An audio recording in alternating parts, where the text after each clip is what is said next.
गुरु ऐसे विनय दे दे, गुणगान करूं तेरा। इस बालक के सर पे गुरु हाथ रहे तेरा। गुरु ऐसे विनय दे दे, गुणगान करूं तेरा। इस बालक के सिर पे गुरु हाथ रहे तेरा। गुरु हाथ।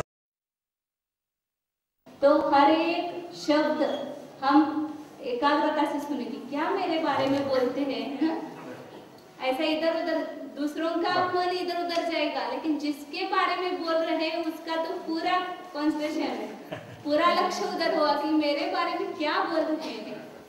और अपने बारे में बोल रहे हैं एक आनंद, और अपने बारे में यदि कोई बड़ा व्यक्ति बोलता है, जैसे साहब जी आपके बारे में बोलेंगे तो आपको कितना आनंद आएगा।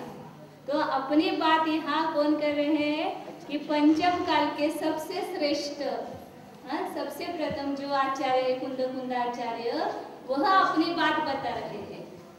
मतलब बताने वाले भी श्रेष्ठ हैं और चल रही बात अपनी। तो हमें कितना उसमें प्रमोद होना चाहिए कि समय सारे मेरा ग्रंथ चल रही है, मेरी स्तुति चल रही है।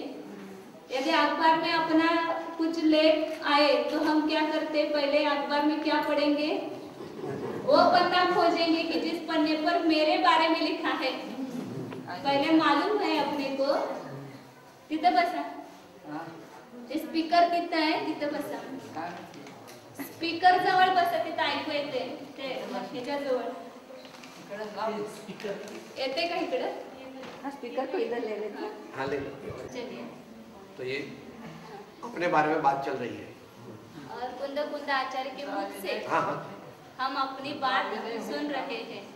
तो पूर्ण एकाग्रता से, मतलब पूर्ण तन्मयता से, जैसे अपने बारे में पर्याय के बारे में सुनते हैं, पूर्ण तन्मयता से हमें इस समयसार को ग्रंथ सुनना चाहिए। तो सुनना चाहिए कहने की बात नहीं, यदि अपनी लगे तो हम सुनेंगे। इसलिए एक ही बात समझना कि इसमें मेरी बात चल रही है, मेरे बारे में यह वर्णन चल रहा है, दूसरे किसी के बारे में नहीं। तो कुंद आचार्य ने इसमें निज शुद्धात्मा का वर्णन किया है, और 415 गाथा में दूसरा कुछ भी नहीं बताया, एक ही बात बताई है। क्योंकि अनादिकाल से जीव ने एक ही काम नहीं किया, बाकी सभी काम किया है। एक अपने निज आत्मा को कभी जाना नहीं, बाकी सब कुछ किया। धर्म के नाम पर भी सब कुछ किया है, संसार के नाम पर तो सब कुछ किया ही है। संसार में ऐसी कोई पर्याय नहीं शेष, ना कुछ कार्य शेष है कि जो इसने किया नहीं है। और धर्म के मार्ग में आने के बाद भी इसने सबकी पूजा की, भक्ति की, शास्त्र पढ़ा और सब कार्य किया है, तपश्चरण किया, बाह्य तपश्चरण। लेकिन सब करते हुए एक ही बात उसमें रह गई, एक ही कमी रह गई है कि उसमें अपने को जाना नहीं, अपने को पहचाना नहीं। किसकी हम ये सब धर्म कार्य किसके लिए कर रहे हैं, मतलब जिसको सुखी होना है उसको ही हमने जाना नहीं है। क्योंकि सुख कब मिलेगा, जो सुख का सरोवर यानी सुख की खान, जो सुख का निधान है, ऐसे अपने को जानेंगे तो हम सुखी होंगे। कर रहे हैं सुख के लिए, लेकिन कौन सुखी होने वाला है, सुख कहाँ है और सुख की पहचान क्या है, इसको हम भूल गए हैं। इसलिए आचार्य कुंद ने इसमें एक ही बात बताई है कि जो हमने आज तक की नहीं। ऐसा आचार्य ने पहले भी उन्होंने एक कारण दिया चौथी गाथा में कि आज तक सब जीवों ने सब बात अनंत बार सुनी, परिचय किया, अनुभव किया, लेकिन एकत्व भक्त स्वरूपी आत्मा की बात कभी सुनी नहीं, कभी उसकी पहचान की नहीं, कभी उसका अनुभव किया नहीं। इसलिए मैं उस एकत्व भक्त आत्मा को दिखाऊंगा, दूसरा कुछ नहीं दिखाना है, एक को ही दिखाना है। और कैसे दिखाऊंगा, जैसे हाथ में रखे आंवले की तरह। वो तो इतना स्पष्ट स्पष्ट दिखा रहे हैं, लेकिन हम उल्लू जैसे क्या हो गए, अंधे हो गए हैं। जैसे दिन में सूर्य इतना प्रकाशित है, लेकिन उल्लू की आंखें ही नहीं है, तो वह बेचारा देखेगा कैसा। तो उसी प्रकार आचार्य ने आत्मा को इतना स्पष्ट दिखाया है। क्यों नहीं दिखता है? हमें दिखना चाहिए कि नहीं चाहिए?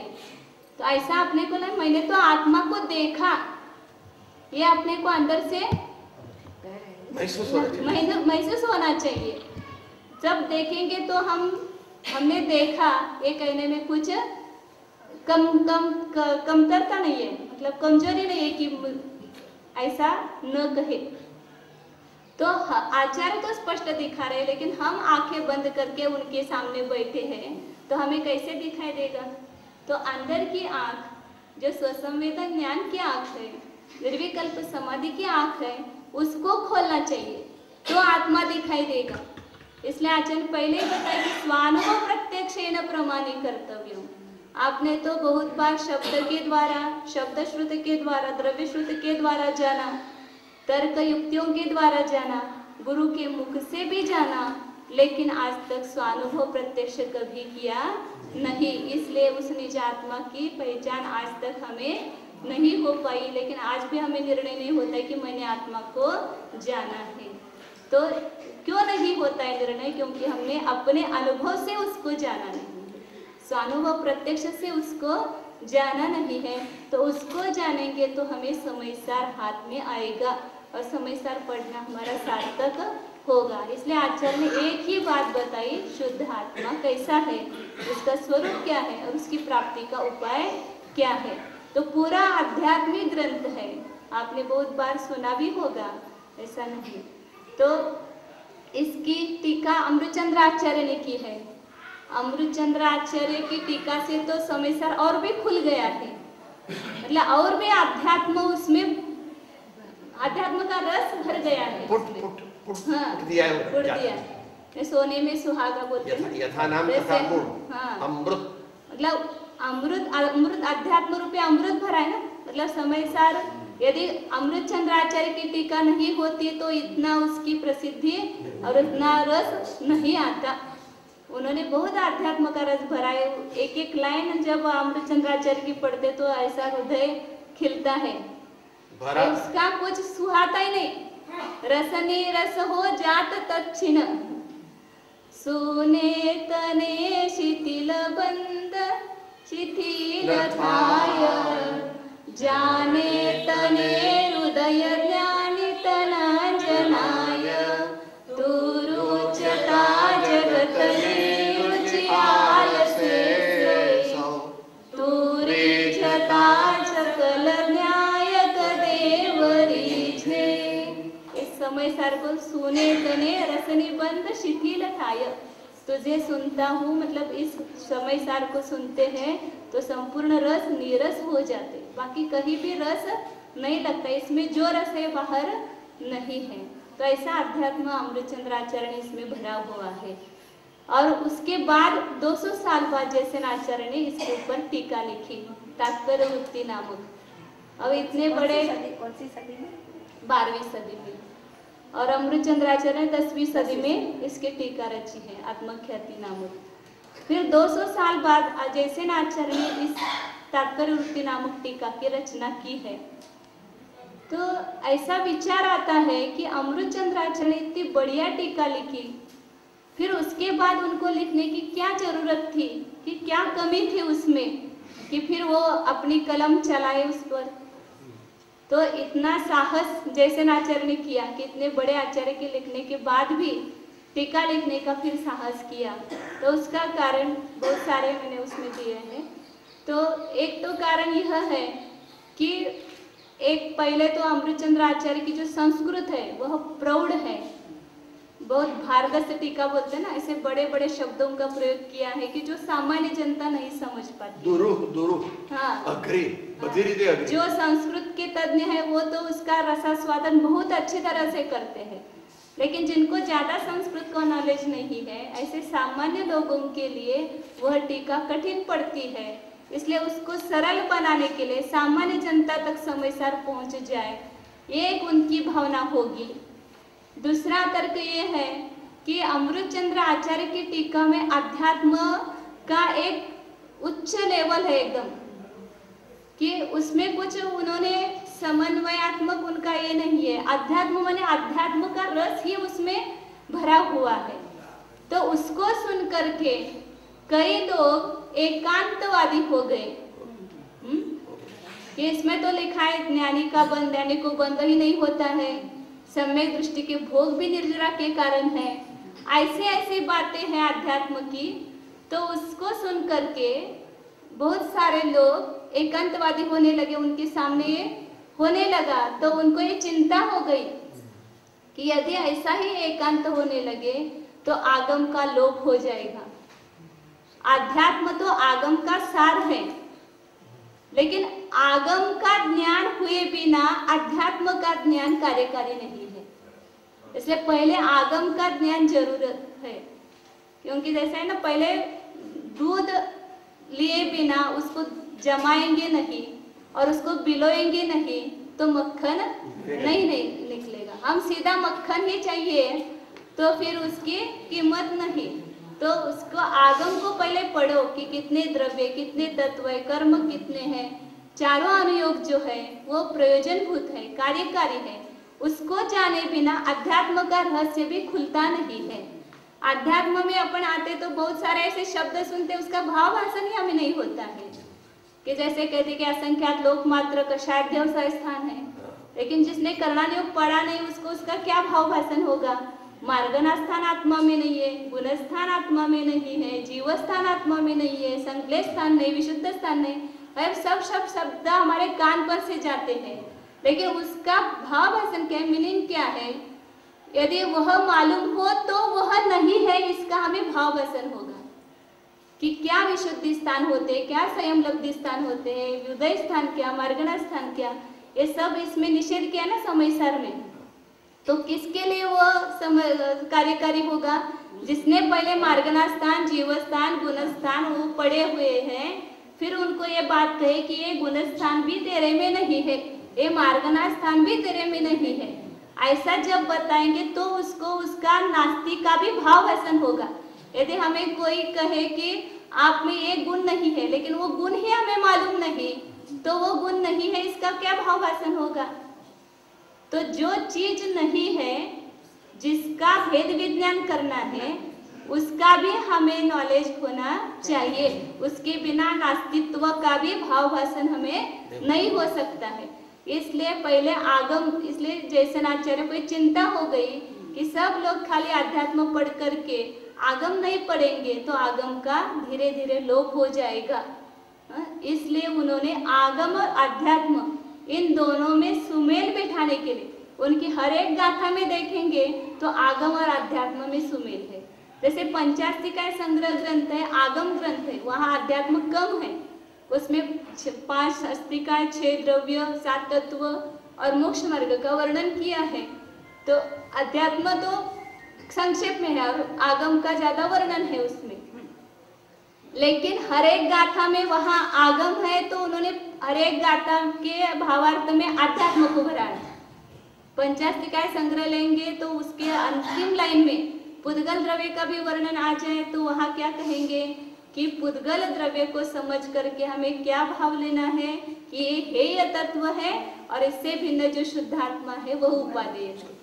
आगम में वहाँ अध्यात्म भरा है और समय सार लेंगे तो जहाँ जहाँ उन्होंने अध्यात्म का जो ये दिखा, मतलब समय दृष्टि के भोग निर्जरा के कारण है, ऐसा जहाँ कहा वहाँ आगम को उन्होंने वहाँ जोड़ करके समन्वय किया है कि किस अपेक्षा से वह भोग निर्जरा के कारण है और किस अपेक्षा से बंधक है। दोनों बात वहाँ उन्होंने दिखाई है, माने समन्वय किया। आगम और अध्यात्म का समन्वय करने का कार्य माने आगम का रक्षण करने का महत् कार्य जैसे आचार्य ने किया है।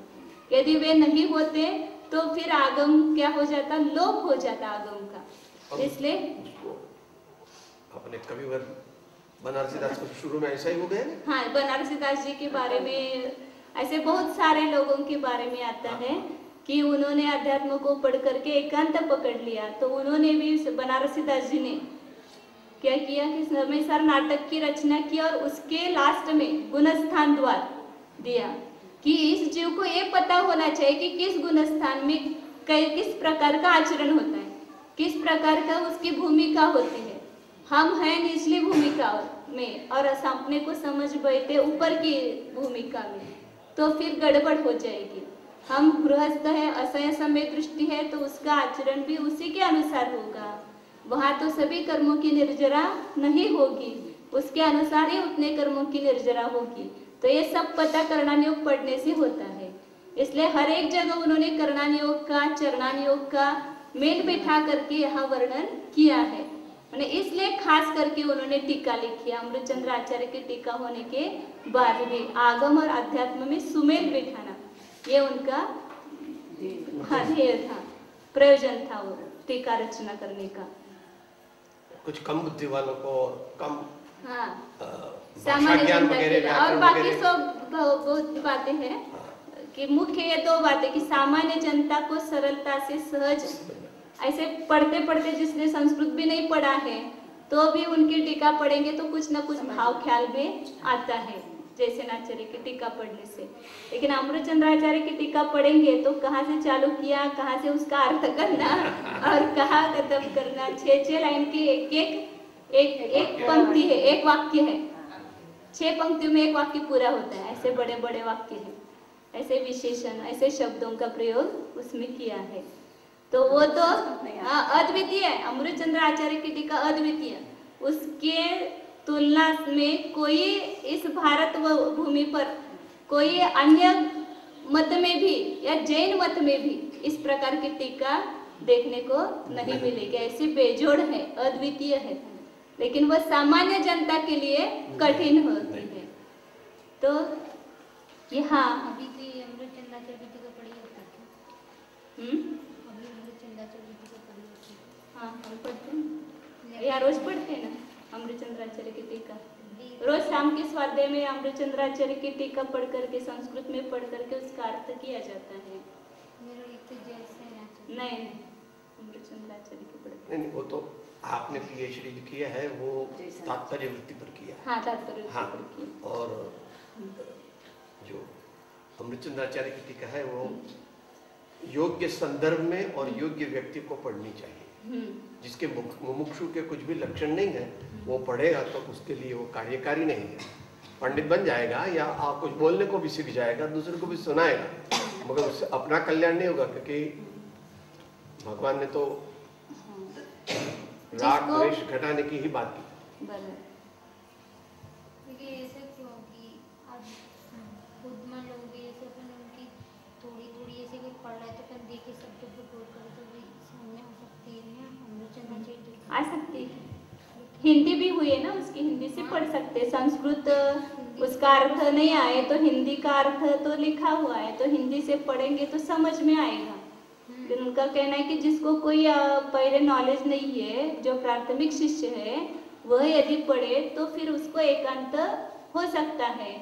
इसलिए पहले कुछ, ये तो ऐसा ही है कि समय सार यह ग्रंथ प्राथमिक भूमिका का नहीं है, उसको कुछ ना कुछ उसका जो जैन सिद्धांत की जो मूलभूत बातें है वह थोड़ी बहुत मालूम होनी चाहिए। अभी मैंने कहा ना, गुणस्थान, मार्गना, जीव समास, इन शब्दों की थोड़ी पहचान हो तो समय सार समझ में आ सकता है। हाँ, बाद में। हाँ, चलो आगे। तो यहाँ तो बात चल रही थी कि जयसेनाचार्य ने तात्पर्य वृत्ति नामक टीका इस पर लिखी है, और दोनों टीका इस किताब में, दोनों टीका है अमृतचंद्राचार्य की और जयसेनाचार्य की।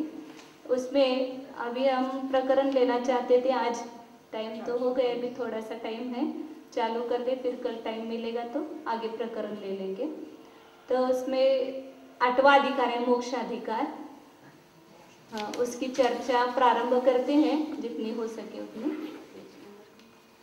अब वो सब में पेज अलग अलग है। 247 है, मगर वो तो फिक्स है 295। हाँ, 294 गाथा 294 नंबर नहीं गाथा। तो यहाँ समय सार में हम 546 शुद्ध आत्मा का जो वर्णन किया है वह नव तत्वों के माध्यम से किया है कि नव तत्वों में जो एकत्व विभक्त स्वरूपी आत्मा है उसकी श्रद्धा करने से सम्यक दर्शन की प्राप्ति होती है।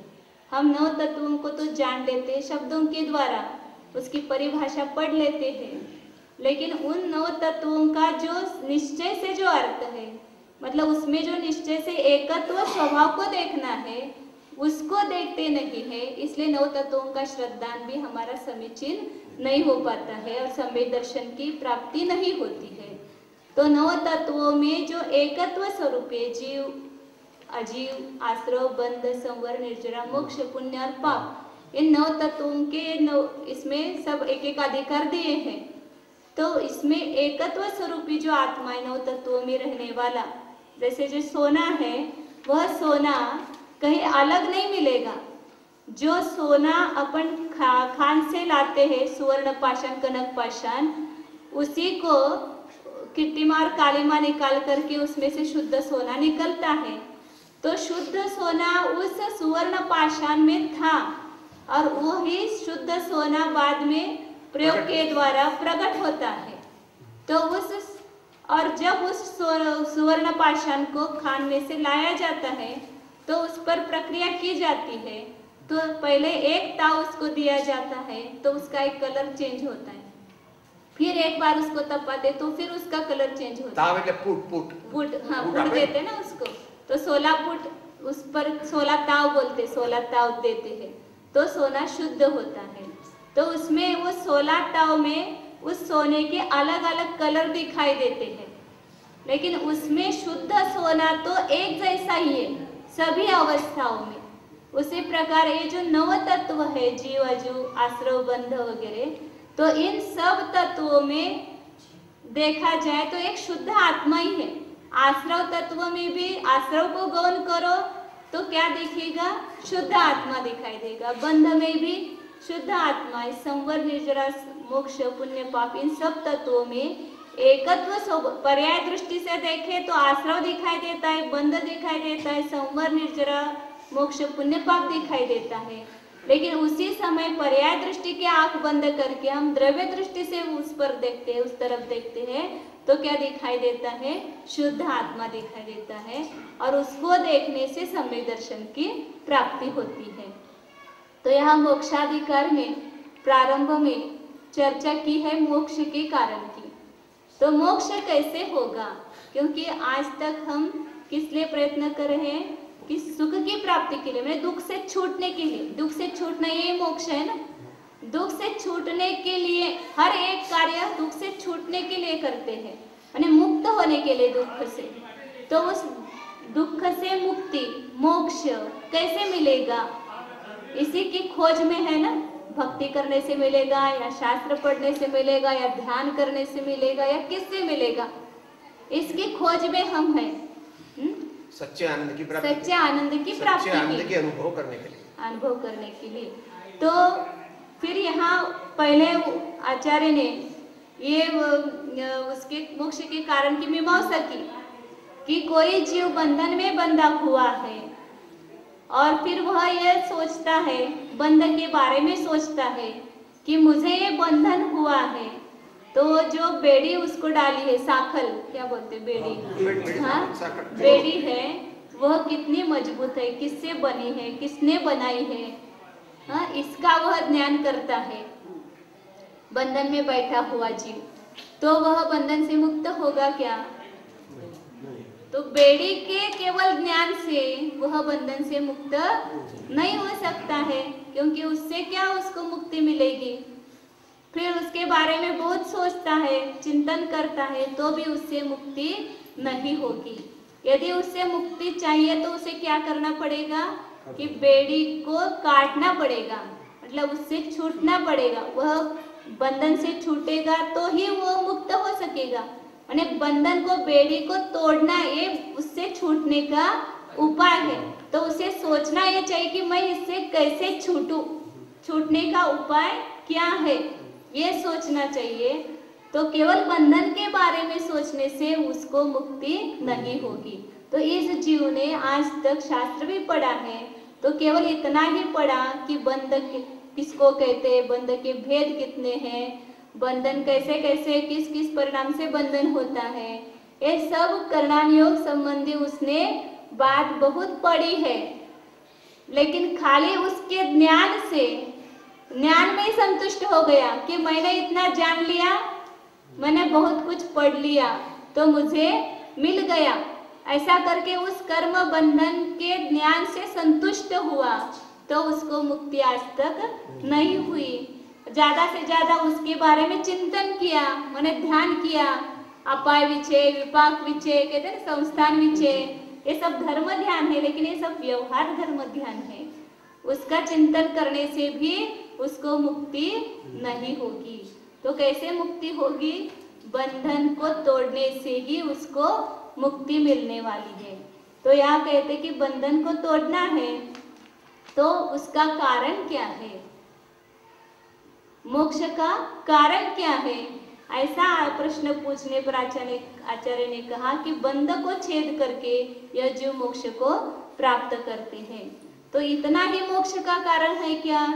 ऐसा आगे पूछा तो आचार्य ने उत्तर दिया कि बंधों के स्वभाव को और अपने आत्मा के स्वभाव को जो जानता है और जान करके बंध से विरक्त होता है, वही कर्म से मुक्त होता है।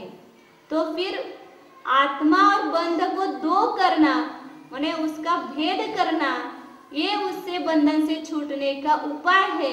यह उपाय आचार्य ने बताया कि आत्मा को और बंध को अलग करो, दो का भेद करो। अब दो को भिन्न करना है, भेद करना है, तो किसके द्वारा भेद करें? इन दोनों को हम अलग कैसे करें? एक तो हमें दो है यही चीज मालूम नहीं है। सबसे बड़ा अध्ययन क्या है कि आत्मा और बंध ये दो वस्तु है, दो चीज है, ये इसी का हमें भाव भाषण नहीं होता है। तो फिर ये दो है, पहले इसका भेद विज्ञान करो। तो कैसे करें हम इन दोनों को भिन्न कैसे करें? ऐसा है क्या, ये किताब है और ये टेबल है, किताब से टेबल को हटा दो तो दो अलग हो गए। ऐसे हम आत्मा को अलग करें, बंधों को अलग करें, तो फिर दो होंगे क्या? ऐसे दो अलग कर नहीं सकते हैं। तो कैसे दो को अलग करना?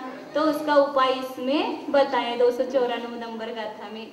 केन आत्मबंधो द्विधा क्रियते, आत्मा और बंध को कैसे अलग किया जाता है, दो कैसे किया जाता है इनको, ऐसा प्रश्न करने पर आचार्य उत्तर देते हैं।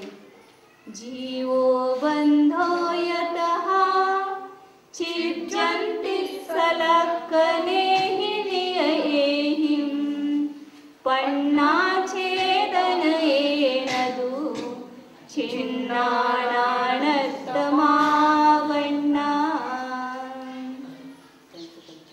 ये जीवो 294 नंबर का जीवो बंधो यतः, जीव और बंध ये दो चीज, इन दोनों को नियये ही सलक्खने ही तहा छिज्जन्ति, किसके द्वारा? पन्ना छेदन एनदु, प्रज्ञा रूपी छन्नी के द्वारा। उसका साधन क्या है? दो को अलग करने का साधन क्या है? तो प्रज्ञा रूपी छन्नी, छेनी क्या बोलते हैं? छेनी, हाँ, प्रज्ञा रूपी छेनी, छेनी, हाँ। तो प्रज्ञा रूपी जो छेनी है उसके द्वारा सलक्खने नियेहि, उन दोनों का जो निज लक्षण है, अपना अपना लक्षण है, जीव का लक्षण है, बंध का लक्षण है। जब भी हम जगत में भी व्यवहार में भी दो चीजों को अलग करते हैं, किसके द्वारा? उसके लक्षण के द्वारा, कि एक वस्तु अलग है और एक वस्तु अलग है। ये कैसे जानते हैं? उसके लक्षण के द्वारा जानते हैं। गेहूं अलग है, चावल अलग है, कैसे जाना? तो चावल का लक्षण अलग है, गेहूं का लक्षण अलग है। तुरंत व्यवहार में सभी पदार्थों के लक्षण हमें मालूम है, इसलिए तुरंत हम उसमें भेद विज्ञान करते नहीं। व्यापारी वाले लोगों को तो कपड़े का बोलो, ये नहीं, ये कपड़ा ऐसा है, ये कपड़ा ऐसा है, तुरंत बता देंगे, लक्षण मालूम है ना सब। ऐसे हाथ में पकड़ते सब मालूम पड़ता है। तो अपने अपने लक्षण के द्वारा दो वस्तुओं में भेद किया जाता है। तो यहाँ जीव और बंध ये दो चीज है, और कैसी चीज है? मिली हुई चीज है, और मिली हुई चीजों को अलग जानना है। तो यही कला होती है ना। कला कब कहलाती है? दो वस्तु अलग रखी हुई है और हम जाने कि ये वस्तु अलग है और ये वस्तु अलग है। इसमें जानने के लिए कुछ बहुत ज्ञान नहीं चाहिए, बहुत कला नहीं चाहिए, मिल गई है। हाँ, इसलिए हम उसका महत्व कहते हैं ना कि दूध और पानी मिला हुआ है और उसमें से वह दूध का सेवन करता है, पानी को छोड़ देता है, तो वह एक कला कहलाती है। जैसे सोनार है, वह क्या करता है कि खोटा सोना सच्चा सोना मिली हुई एक चीज है, फिर उसमें से वो देख करके जानता है, क्या कसौटी पर कस करके जानता है, नहीं इसमें इतना सही सोना इतना, झूठा सोना इतना, तो वो कहते हैं हाँ कितना बुद्धि है देखो इसकी। माने वो कला है, वो जौहरी की कला है। दो अलग हो तो उसमें जानने में क्या कला है? जैसे चांदी और सोने का एक बर्तन बना हुआ है और हम सोनार के पास लेके गए तो क्या कहेगा, किसकी कीमत देगा? वो सोने के जितने, उसमें जितना सोने का अंश है उतने सोने की कीमत देगा, जितनी चांदी अंश है उतने चांदी की कीमत देगा। तो मिली हुई चीज में भी उसको अलग जानने की कला उसके पास है। सोने का लक्षण उसको मालूम है, चांदी का लक्षण मालूम है, और उस लक्षण के द्वारा उन दोनों में वो भेद करता है। तो इसी प्रकार ज्ञानी की यह ज्ञान कला है कि जीव और बंधा अनादिकाल से मिले हुए हैं और उन मिले हुए दो वस्तुओं को वह अपनी ज्ञान कला के द्वारा उसको अलग करता है। एक ही जगह अनादिकाल से दोनों रह रहे हैं। जीव भी और बंध करते हैं क्या लेना? राग द्वेष मोह, ये बंध है, ये भाव बंध, ये सच्चा बंधन है ना। दूसरा कोई बंधन इस जीव को है ही नहीं। ये तो सब उपचार है, कर्म बंधन है, शरीर का बंधन है। सबसे बड़ा बंधन तो है इस जीव को राग का बंधन है। यदि राग का बंधन नहीं होता तो द्रव्य कर्म का बंध भी नहीं होता और न नो कर्म का बंध होता। राग का बंधन से द्रव्य कर्म का बंधन होता है, द्रव्य कर्म के बंधन से नो कर्म का बंधन होता है। भाव कर्म से द्रव्य कर्म आया और द्रव्य कर्म से नो कर्म बना, शरीर बना। इसलिए पहले कौन से बंधन से अपने को बंधन से छुड़ाना है? भाव बंधन। पहले भाव मोक्ष होता है, फिर द्रव्य मोक्ष होता है। इसलिए कि जीव और बंध माने जीव और मोह राग द्वेष भाव, इन दोनों में क्या करना है? भेद करना है, वेद विज्ञान करना है।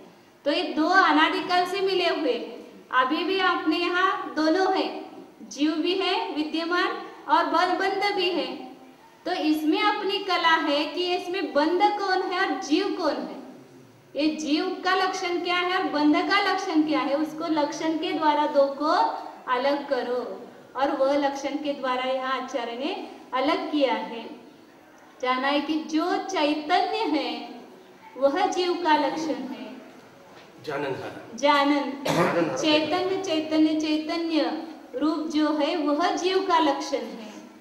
इसलिए कहा ना दो द्रव्य है उसको अलग करना है तो उसमें जो संधि है उसको पकड़ना पड़ता है। संधि यदि मिल जाते, कहाँ जुड़े हुए हैं, संधि मिल जाते तो उसको अलग करना सरल हो जाता है। तो इसमें संधि है, कौन सी संधि? तो स्वलक्षण रूप संधि। इन दोनों की, उसका एक लक्षण और इसका एक लक्षण, इन दोनों की बीच की जो संधि है उस पर क्या करना है? प्रत्यारूपी छन्नी का प्रहार करना है तो दो टुकड़े हो जाएंगे बराबर। इसलिए कहा ना पन्ना छेदन एनहु छिन्ना नानत्तम आवना। प्रज्ञारूपी छन्नी के द्वारा हम उस स्वलक्षण रूपी संधि में यदि प्रज्ञारूपी छन्नी डालते हैं तो ये दोनों अलग हो जाते हैं। अलग हो जाते हैं माने बुद्धि में ऐसे दो अलग दिखाई देते हैं, ऐसे अलग बाहर नहीं दिखाई देंगे। कहाँ दिखाओ आत्मा और कहाँ दिखाओ बंध, ऐसे बाहर नहीं दिखाई देगा, लेकिन ज्ञान में दिखाई देगा। ज्ञान में दो अलग, बिल्कुल दोनों का अस्तित्व भिन्न भिन्न महसूस होगा, दोनों का अनुभव अलग अलग होगा। तो वो लक्षण क्या है? तो वो जानना है कि जो चैतन्य है वह आत्मा का लक्षण है और चैतन्य को छोड़ करके मतलब जिसमें चैतन्य व्यापक है वह आत्मा है और जिसमें चैतन्य व्यापक नहीं है वह आत्मा नहीं है, वह बंध है। ये जो अचेतन है वह बंद है। मोह राग द्वेष इनमें चेतनता नहीं है। क्यों नहीं है? क्योंकि मोह खुद को नहीं जानता कि मैं मोह हूँ।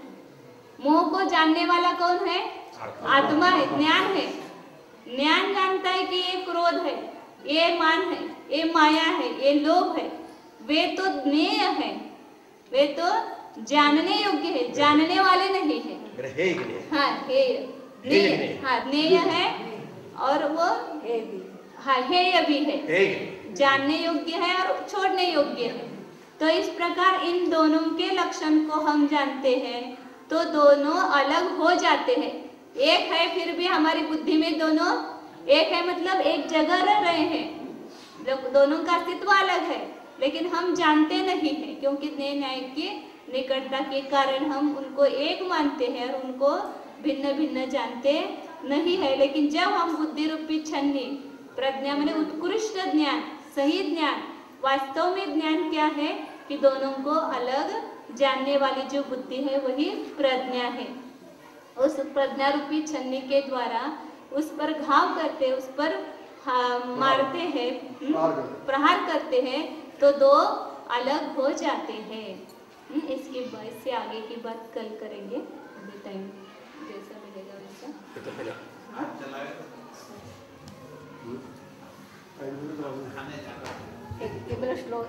जो दो श्लोक जो है वो बहुत उपयोगी है, जिसको थोड़ी आ गई है ज्ञान वैराग्य जिसके बढ़ गए हैं, जो उत्तम मुमुक्षु के लक्षण से संयुक्त है, उसको हृदयना क्षेत्रीशितेयं कथमपि निपुणे पातिता सावधाने सूक्ष्मन्तः सन्धिबन्धे निपततिरवसा आत्मकर्मो वयस्य आत्मानं मग्नमन्तः स्थिरविशदलसत् धाम्नि चैतन्यपूरे बन्धं च ज्ञानभावे नियमितमभितः कुर्वते भिन्न भिन्नौ।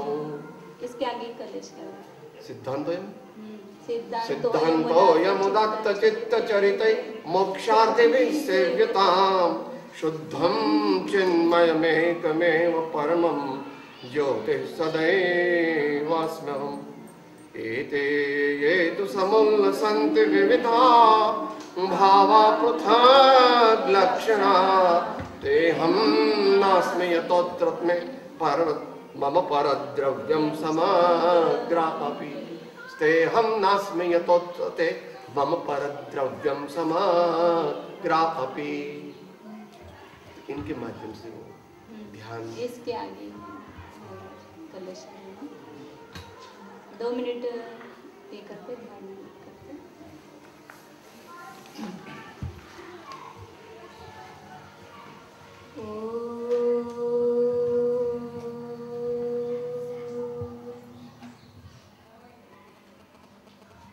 जानिए, केवल जानिए, यह मैं शुद्ध जीव ही हूँ।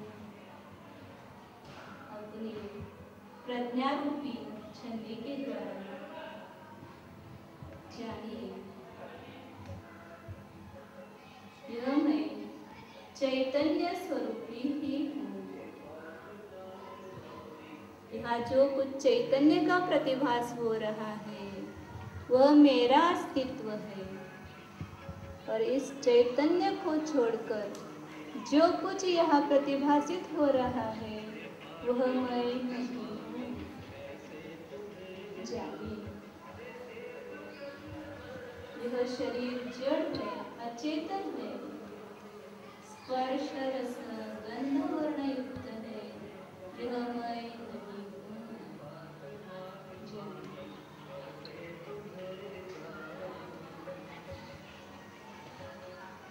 हर समय पैदा होने वाले मोह राग द्वेष भाव मैं नहीं हूँ।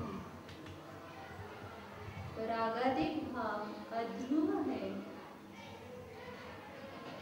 अचेतन है, जड़ है,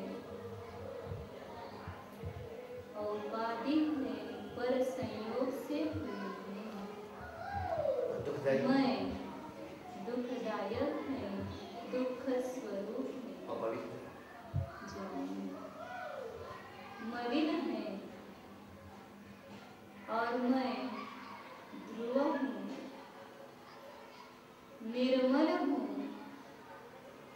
अविनाशी हूँ, चैतन्य स्वरूपी हूँ, सुख रूप हूँ।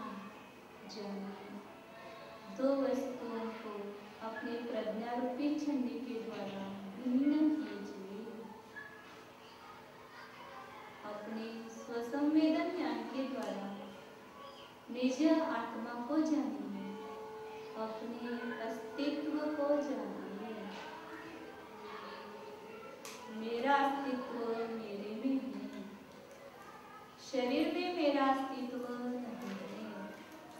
मैं अपने द्रव्य में हूँ, मैं अपने क्षेत्र में हूँ, मैं अपने काल में हूँ, मैं अपने भाव में हूँ। अपने द्रव्य क्षेत्र काल भाव निज शुद्ध आत्म पदार्थ को जानिए, उसका अलग अस्तित्व है। चित स्वभावाय भावो, जो यह मैं सत्स्वरूपी हूँ, चैतन्य स्वरूपी हूँ। अपने स्वसंवेदन ज्ञान के द्वारा जानने से यह आत्मा जाना जाता है।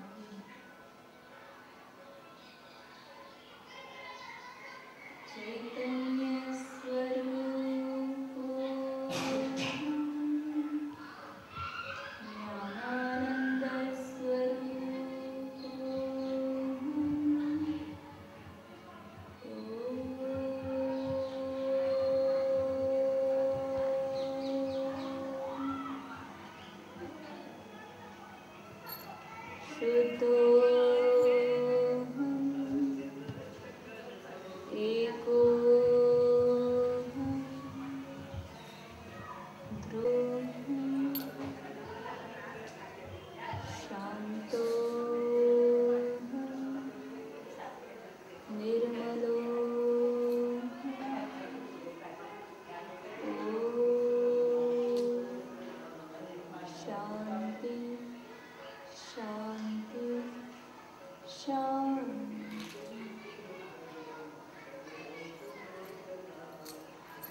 मानो और अनुभव।